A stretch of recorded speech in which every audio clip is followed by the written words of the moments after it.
What's up, everybody? This is Higa, and as you can see, the sun's out, so we're actually got the garage door open, and you know, we're gonna do a little core workout today. Obviously, everybody has been kind of, been sheltered at home, and whether it's telecommuting, sitting at the desk upstairs in the house, doing your work, or sitting on the couch, sitting on a table, going crazy, obviously, with all the issues going on. But I think it's very important to stress that we still gotta work our core. Okay, we're never sitting perfectly, we're never standing perfectly, we're at the table, we're at the desk, or whatever.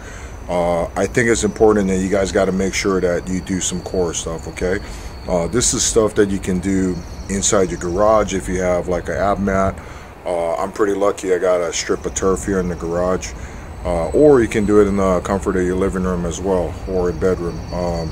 If you got hardwood floors, we can do this on an ab mat, or you can also just lay it on a beach towel or something like that. Okay, because I think a lot of people being stuck at home are going to be they're going to have some pretty weak core. As a lifter, in my opinion, I obviously can't get under a bar and squat and do heavy deadlifts, so I want to make sure that my natural weight belt, this right here, still stays pretty solid, even though we're not able to do any powerlifting movements during this shelter at home and stuff. Okay, so let's go over a few things that I think are important that you can take and hopefully use it in your own home as well. This is a pretty important emphasis that I personally believe in, that I think you should warm up your core before any workout. Why?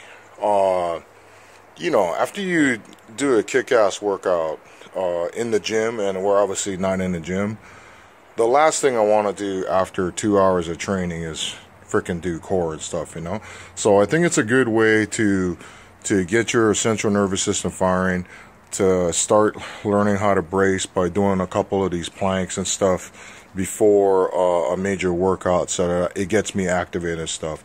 Now, everybody has a different opinion. This is mine, but this is stuff you can do, I think, within like 15 minutes before any workout. First thing we want to start off with, that I think is a great way to get your core activated, is a simple plank. All right, you can do the plank on your elbows, or you can do them prone, like if you're holding yourself up at the start of a push-up. All right, planks are either easy or difficult. Okay, if you're a beginner, at least start for 30 seconds, but try to work up to a minute.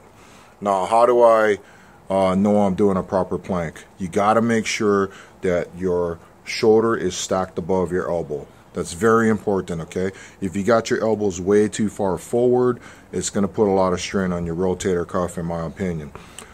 Start with, if you're a beginner, start with shoulder width apart on your feet.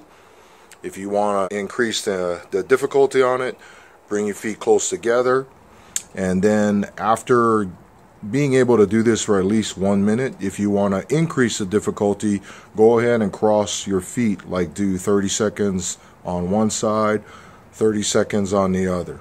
Okay, start with the floor, totally fine. As you get more advanced, then you have other ways to intensify it by adding a resistor ball, for example. Pretty fortunate, I do have a 65 centimeter resistor ball here at home, so I can do a lot of planks on top of the ball. Okay, now what makes the plank harder on a resistor ball? Obviously, when you put your arms on top of the resistor ball, it's going to wiggle and be very unstable, so that makes it a little bit more tougher to brace. Okay, but again, I like to do stuff like this because as a power lifter, I got to make sure that my core and my low back is solid when I get under the bar for a heavy squat or even a big deadlift. Okay, so really important to make sure that you fire away on this core exercises before every single workout. All right, prone plank. Again, make sure your shoulders are stacked above your elbows. And the other important thing is, don't balance on your toenails. You got to be on the balls of your feet. Okay, I want you to think like you're puffing your kidneys up towards the sky. So I'm actually holding my belly button up and in towards the sky, because I don't want no sway back. All right, I want to be just like a plank of wood. If you're looking at like a 2x4 straight across from my vertebrae in my neck all the way down to my tailbone, I'm nice and level, just like this. Dab it. Boom. So start with, if you're a beginner, shoulder width apart for at least 30 seconds and try to increase it up to a minute. If you can do it for a minute, go ahead and cross your ankles and do a minute on right over left or a minute left over right. So if you are finding that doing planks on the floor are really easy, let's graduate to a resistor ball if you have access to one, okay?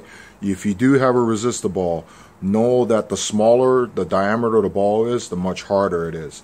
So a 55 centimeter ball is going to move around way more unstable than a 65 centimeter ball. Same rules apply. Start with feet shoulder width apart. If you find that to be easy and you can hold it for a minute, go ahead and bring your feet close together, cross one ankle, and then cross the other. If you can hold that for 1 minute, you're pretty solid. Alright, here's some cool variations I like to do on the resistor ball, okay? One is stir the pot. When you are prone on top of the resistor ball, if you can imagine you're just stirring the pot in small circles. Start with 10 reps going counterclockwise and then 10 clockwise. If you can work up to 15 each, that'd be great. But the idea is to keep your body as solid as possible while stirring the pot and just moving the ball in small tight circles. Doesn't have to be huge, all right? And you got to make sure that you got contact underneath the forearm and the hand. You don't want to be stirring the pot only on your elbows, because then you're going to lose the ball, especially if you're sweating, all right? Second exercise I like to do on the resistor ball, that's a plank. Some people call it wood chops or like a wood saw, okay? You're going to be prone on top of the ball and basically just going to rock back and forth like you're sawing a piece of wood very, very slowly, okay? Again, got to make sure surface of the ball is always in contact under your forearm and hands, because you don't want to lose the ball while pushing it forward, okay?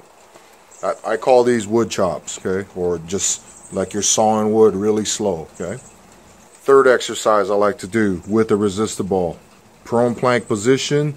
And while holding that, I'm going to drive my knee forward like I'm doing a mountain climber. I actually want to pause and hold it for a second on each side, okay? Again, minimum of 10 reps. If you can get up to 15 reps on each leg, that's great. All right, what's another variation we can do? Pillar to plank. Pillar to plank is a good one. It's actually kind of difficult if you're not used to it. But you're going to start in a prone position. That's your pillar. It's like you're holding yourself up, and this is your pillar right here, and you're going to drop down into a plank position on your forearms, okay?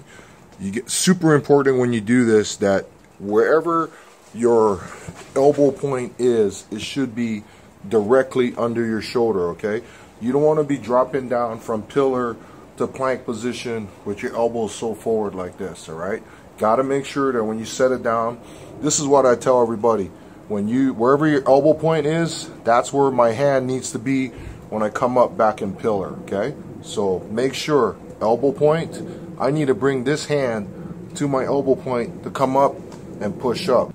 All right, finally, this is another exercise that I'm able to do because I do have a slam ball and a couple of medicine balls. If you have this at home, great. Wood chops, I love wood chops. I love using my slam ball and just like trying to imagine like I'm creating a big hole in the ground when I do this. I think it's good for my powerlifting and occasional strongman training. I love it because it's super ballistic and it really gets your heart rate going, okay? I have a 20 pounds slam ball, and what I try to do is I'm going to create huge power like I'm doing a big slam dunk like Charles Barkley style. And I want to make a hole in the ground, all right?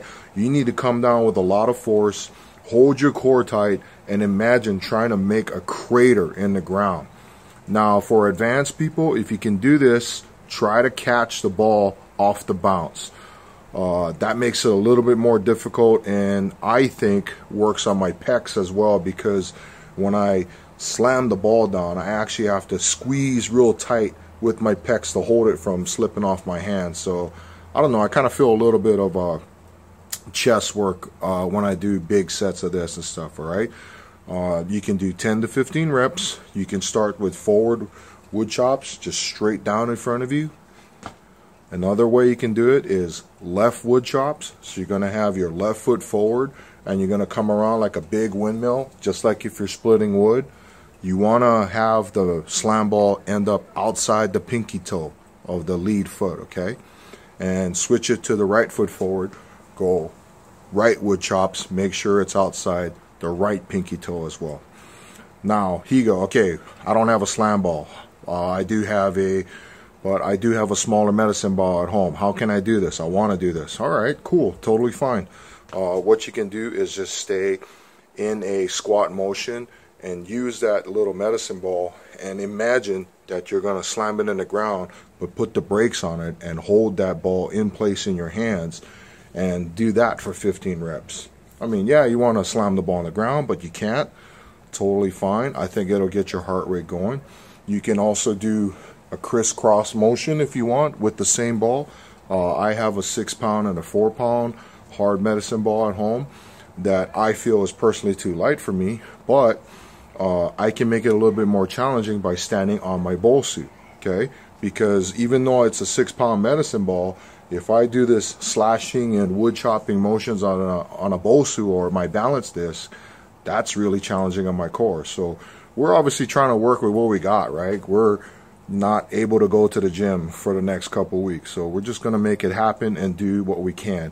And I really hope that some of you can utilize these exercises if you have them, and if you don't, just let's do some simple planks right here on the ground and stuff, all right? Okay, gang, so I hope you found this helpful. You know, I'm in the same boat ride with you, and we're just trying to make do with what we can at home and stuff, all right? But really, really important, you gotta work your core, okay? We're just lounging around the house, watching Netflix. I'm playing like Xbox Live with my kids and almost getting sick of playing Mortal Kombat 11. I mean, not really. I like that game, don't get me wrong. But you know what I mean. You know, like a lot of us are telecommuting from home and stuff and just kind of getting a little bit of cabin fever. But let's take time for ourselves to make sure that we're taking care of our body and we're having no excuse to train, even though we're not at a gym, okay? You guys hang in there. I'll catch you later. Aloha.